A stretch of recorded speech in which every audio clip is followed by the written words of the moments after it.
You announced that you're running for this seat. Just right off the bat, kind of give me just a sense of why you decided to run this time around for ICE's 48th district seat.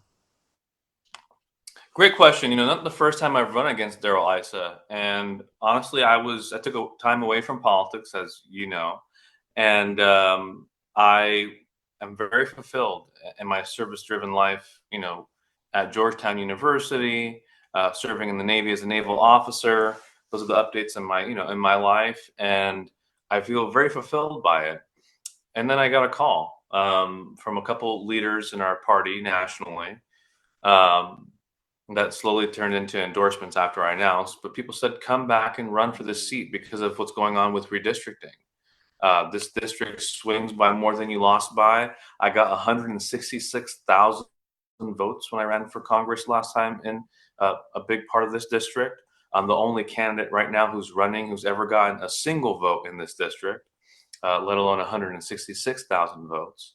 And so the fact that we were able to win San Marcos and win Escondido, two big cities in the district. When I ran last time, it loses some of the conservative East County. It picks up other Democratic parts of Riverside, where I ran. Temecula was in the district when I ran last time, but now it picks up Palm Springs. So I'm familiar with Riverside as well. That uniquely positions me now with a more compelling story, with more discipline, more maturation that they saw in me to run. So this kind of took on a life of its own. I formed an exploratory committee in the beginning just to see if there was any there. I wasn't being presumptuous at all, and I also had other commitments that I would have to make adjustments to. So I was feeling it out at the encouragement of my supporters, both nationally and locally. And I went to the day after the maps were public a couple of Fridays ago. On Saturday, I went to Escondido and San Marcos and Vista and talked to all my supporters and asked them if I should do this again. And they all said unanimously yes. So I'm doing this because I was called to do it. I'm not doing it because a seat opened and decided I want to be a congressman now. I've been running in this seat before it was cool, before it was easy. And these folks know that I've been with them during the hard times. I'm not just moving around and hedging because something looks like it might be opening up. This is part of a multi-year, almost a decade-long commitment to trying to represent and serve and care for these constituents. This is not new. So after talking to the national supporters and to local supporters, I decided to jump in, turn this exploratory committee into a full-fledged campaign. And the campaign's taken on a life of its own. We've gotten a lot of support, raised a lot of money, endorsements from Congressman Mike Levin, Scott Peters, Eric Swalwell, Ted Lieu, stalwarts of our congressional delegation in California, and then also Congress members in Nevada and Texas, which is unique because Texas is in this fight, this redistricting fight with us. So they're on board this campaign. And we have the momentum. We're building off the coalition we built before to be able to win this district. That's going to still be a fight. It's not a solid blue district. It's still going to be difficult. But I think if we continue to outperform like we did last time, I think we'll be able to send Congressman Darrell Issa, who's served for many decades, into a much-deserved retirement. So, few things. Talk first about what you feel like because you've said, you've run for this seat before, you've run in this district before. Other than just the map changing a little bit, what have those previous elections kind of taught you? What do you think you may do differently? Kind of walk me through the last number of years to where you are now. Yeah, I think it's been helpful to just get some distance away from politics and talk to real people and not kind of be trapped in this echo chamber that political types find themselves in, career politicians, whether it's Darrell Issa or anybody else who's seeking office. It's good to have perspective and just do something different. And that's what I've done the past couple of years. I joined the military, became a United States naval officer, served my country abroad, went to the Philippines, worked on multilateral operations with other services in our country, other branches, but also with other countries' militaries, whether it's the Japanese Self-Defense Force or the Armed Forces of the Philippines, the Australians, the British, etc., and worked on things that are very consequential, very important, like ensuring a free and open Indo-Pacific, especially in the world we're living in with, pacing threats and great power competitions with China. So I've been able to do work, part of a big organization that's, you know, very critical, very high tempo, and very little margin for error. And I will bring that level of expertise and camaraderie and working in a team and leadership to this race. Like I said, a new level of discipline and maturity. And also the military helped anchor me in my why, because, you know, you're polishing your rifle and your boots during boot camp, and you're repeating honor, courage, commitment, and the 14 attributes of leadership, and you're having to internalize the why. Why are you doing these things? It's not enough to just have the how, but the why. So, you know, this is going to be a campaign, you know, driven by principles and core values of wanting to make sure that we take on the affordability crisis that's happening in not just San Diego, but in the county or the state, but the country, right? Making sure that we could actually take a really big swing at trying to make healthcare affordable with the new Congress. And then dealing with corruption, building trust in government again, because people just are so down on government. I mean, Congress has the approval rating below cockroaches when you look at these Pew studies. People don't trust in their elected officials, and that's very merited. So transparency on everything from insider trading to the Epstein files, right? Everything in between. People want to know that this government is open and available and accessible and is working for them, not themselves. And on every one of those issues, if you look at my opponent's track record, um, you know, Darrell Issa, he has rubber stamped every single unpopular policy coming from this administration, whether it's the tariffs that he just recently said were a good thing on Fox News last week, whether it's the big, beautiful bill that's taking away Medi-Cal from people in our district and hurting rural hospitals, and, you know, giving tax breaks to billionaires at the expense of middle class workers who are deciding whether or not they could get a gallon of gas or a gallon of milk, and they're struggling to afford rent, they're struggling to afford transportation and groceries. These are real struggles. So my campaign is going to be anchored in trying to solve those problems and be very transparent myself with my candidacy, and also be bold, and also be that coalition builder that I've always been, which is why I've been able to be successful. You know, part of the pitch to me about running was they showed me polling that they showed me the results of the election 2020. I outperformed Joe Biden by 1 point, which is rare. Usually the top of the ticket does better than everybody else down ballot, as you know. We outperformed Gavin Newsom by 14%. We outperformed Adam Schiff by 6. So we were able to outperform the top of the ticket by building a broad-based coalition that was able to win over independents and Republicans in a year when that was not happening. That doesn't happen anymore in the post-pandemic world. Somehow we were able to do that. That kind of coalition building that's built on principle is going to be what it takes to win. And that's how you win 160,000 votes. You know, my question to my colleagues who are also thinking about running is, how are you going to go from 28,000 votes in a coastal city? Yeah, you won some Republicans in a coastal city, but how are you going to translate that into inland votes where you're going to need 4 or 5 times those votes? That's, you know, that's the way I look at it, is we need to win this race. And I think I'm uniquely positioned, given the head start we have, the support, the coalitions, the endorsements we have from people on the ground and people in Washington who will help give us the resources we need to win. And if I thought somebody else could, I honestly wouldn't. I'm happy with my life right How did I want to ask you about the maps, about the temporary redrawn maps. You know, first of all, what is your perspective on it? Because, you know, we hear, even, Republicans in the state, Arnold Schwarzenegger is someone prominently that comes out saying two wrongs don't make a right. Doesn't like what Texas is doing, but he also doesn't like what California is doing. You know, what's your overall perspective on the redrawn maps, and how much did that impact your decision to run? And will you continue to run if the maps don't get approved in November? Look, I think comparing what's going on in Texas versus what's going on in California is a big mistake. They're not the same. It's daylight and darkness. What Gavin Newsom, the governor, is doing is bold, aggressive, and very transparent. Back to the point of transparency.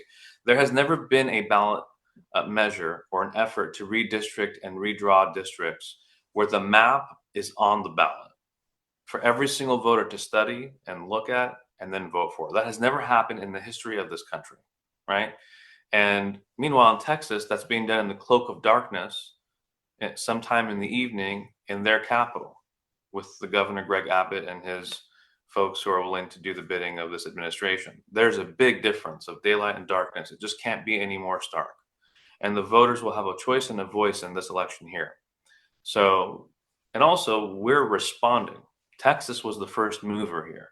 Texas was the one that was picking up the phone while the president was saying, hey, get me 5 districts, like he did in 2020, asking for votes, dialing for votes in Georgia. If that hadn't happened, we would not be responding. California would not be doing this. But we can't just sit back on our heels and let this happen. We have to be on our toes, fight back, step up, step in, fight fire with fire. And our goal as Democrats is to have this be temporary and transparent. This will snap back in 2030. We'll have independent commissions. We're not getting rid of independent commissions. We are just responding in kind and not unilaterally disarming from what's going on in Texas. We just can't do it. It's irresponsible, not when there's so much at stake. We don't want this. And if Texas doesn't do it, we won't do it. But they've already done it. And so we have to just take these measures so there's proportionality. And so I commend the governor for doing this in the way that he did it: responsive, transparent, bold, and leaving it to the voters to make this ultimate choice. The voters will decide. And, now here's an opportunity for us to be able to win this seat, something that we've worked on before, and give people an honest representative. And what will happen in 2030, who knows? The districts might switch back to being conservative. So regardless of what happens, you have to be the kind of member of Congress who could win an election 5 years from now, right? So you have to be the kind of person that can deliver for a district that is narrowly divided. So my campaign is not just looking at things from the left versus the right. I think people make that mistake. I think you got to tilt the axis and look at it as in versus out, right? The elites in Washington who have been there for too long, like Darrell Issa, who don't show up to town halls. There are good members of Congress, like Mike Levin and Scott Peters. They're in the district all the time. They're serving people, they're listening, they're learning, they're leading, and they're incredible public servants. But then there are people like Darrell Issa and others who just don't listen to people anymore. And they're taking their dark money from corporations that's unaccounted for, and they're not doing the bidding of the people of the district. They're doing the bidding of these anonymous donors of theirs. And that's what I think is what bothers voters in Republican and Democratic districts, is the in versus the out dynamic, where we feel like we're on the outside and no one's looking out for us in terms of saving costs, in terms of fighting for healthcare, transparency, corruption, dealing with the chaos when it comes to immigration, safety, you name it. So, I think that's what people want. They want somebody who is not someone who's just been a lifelong career politician, but has done different things, but also can win. And I think that I'm the only candidate who's gotten a single vote in that district who has a diverse background professionally to bring all those kind of experiences to this fight against ISO. Couple more and we'll get you out of here. One question that I'm sure is going to come up, during, this race as you continue to progress is the fact that, you've run for races in several different parts of San Diego. So you ran for Chula Vista mayor, last time around. You were going for the East County seat, before that for Congress. So, what's your response to people that may raise that as a question, just of you going to the different areas, running in the different races as you kind of progress through the campaign? Yeah, I'm a lifelong San Diegan, and the common theme is service. I've wanted to serve my country. There's no change there. I've wanted to serve my country in my community, beginning at East Lake Community Church as a high schooler, which is in Chula Vista. Whether it was working for the Obama campaign, the administration, running for office, and joining the military, and now as an educator to the next generation of students, of leaders. So there's a common thread of wanting to serve wherever I am called upon. I was called to serve in all those races. I didn't impose myself on anybody. If voters and supporters of mine said, we don't want you to campaign, I wouldn't campaign. But there has been nonstop support for me to pursue public office. And the 50th district, that district I used to run in, the Darrell Issa district, it had parts of Chula Vista, a small slither of East Chula Vista. So they are communities of interest. Now this district goes away from the border to Palm Springs. So sometimes these lines can be somewhat artificial, but what is not and what is real and true is my lifelong commitment to service, to taking on not just the tough fights, but the toughest fights that our region um, can throw at us, because I think those are the ones that are best worth fighting for. I'm not interested in playing musical chairs with another Democrat in another district. My goal is always to help gain yardage for our party and to help us be the majority, to help us show working people that we aren't just the opposition party to Trump.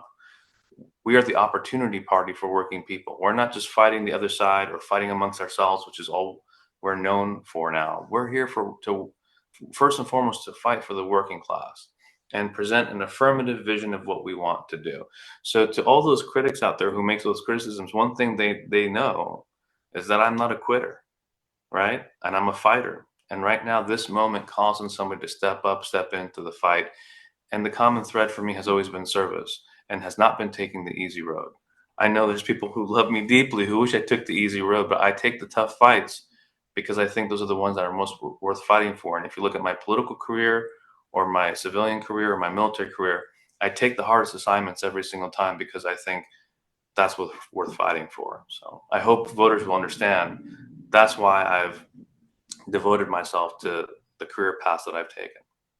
Last one, just as you look, in this race against Darrell Issa, I've heard you talk a lot about the things that you think Issa, isn't doing and going in the wrong direction with. Just specifically for you, what are the what are the main topics, priorities that mean so much to you that you feel like you'd be fighting for, right when you get into office? Is it are there gun issues? Are there pro-choice issues? Are there LGBTQ right issues? Middle, foreign affairs. Are there a couple of points to you based on your service, or whether it's your military service or other background, that you feel like are really your why and the reason that you feel like you need to be in Congress? I think about this phrase that you hear a lot, the day after. What's the day after going to look like? What's the day after going to look like after the Israel-Gaza war? What will be the arrangement made to bring peace, stability in the region? I think about the day after Trump's president. What are we doing as Democrats? We've been so focused on fighting him. What's our agenda for the country when we get back control? Do we even know what that looks like? Or is it just in constant perpetual opposition to Trump and fighting for democracy, which is important? Fighting for democracy is important, but people care about affordability. They care about healthcare. They care about transparency. They care about fixing immigration, not just running on it every 2 years and both sides using it as a political football, but actually trying to solve this problem, right? Um, People care about their dignity. So I think about that. I think about, AI a lot. I'm worried about AI and what it's doing to the displacement of workers, but also to young minds and what it's doing for the mental health of young people, especially young men. We've seen the disease of despair. We've seen that it's a real thing, and we're not thinking about it because it's not become an acute issue. It's chronic. It's happening over time. Same thing with climate change. So I think about the day after the war ends, the day after we reach this point of no return on climate change. How will we, you know, s- try to reduce the worst effects of climate change in the time that we have now? And how do we make sure that people can afford to live in this country, and what does the future of work look like? So I'm really thinking forward on the next 4, 5, 6, 10 years, and not just how do we in the immediacy respond to what's happening right now. Now I'm also thinking about how do we deal with the chaos that's happening right now with ICE agents rounding up people who are American citizens with no due process, people being deported with no due process. An issue that's so problematic that you have everybody from Bernie Sanders and AOC to like freaking Joe Rogan and the Tucker Carlsons of the world saying like what's going on. I mean, the fact that there's a coalition behind that kind of chaos, that's insanity. That just tells you that how wrong these kinds of draconian measures are. And that's the same with what's going on abroad and at home, right? The battles we have abroad and the battles we have at home. So for me, the things that I care about is making sure that we could help working people, we could help young men who are struggling right now, that we could have um, you know a long-term vision on how we solve this climate crisis that we're having. How do we solve and take a big bite out of fixing healthcare, and not just nibble around the edges with half measures, but something big and bold? How do we build on the Biden administration's, giving negotiating prescription drug costs for certain prescriptions and not all? How do we make it for everything? And then how do we make people feel like they could trust government again, right? And we do that by being honest that there's corruption. Trump is one symptom of it, but the cause goes further back, and it actually has infected both houses, not just one party. One party, I think, is a bigger is a much bigger you know abuser of corruption, but I think there's something to be said in both parties. So those are the things I think about, and my when I think about why am I running, because this stuff is not easy. I just think about there's so much cynicism in this country, and it's not it's merited.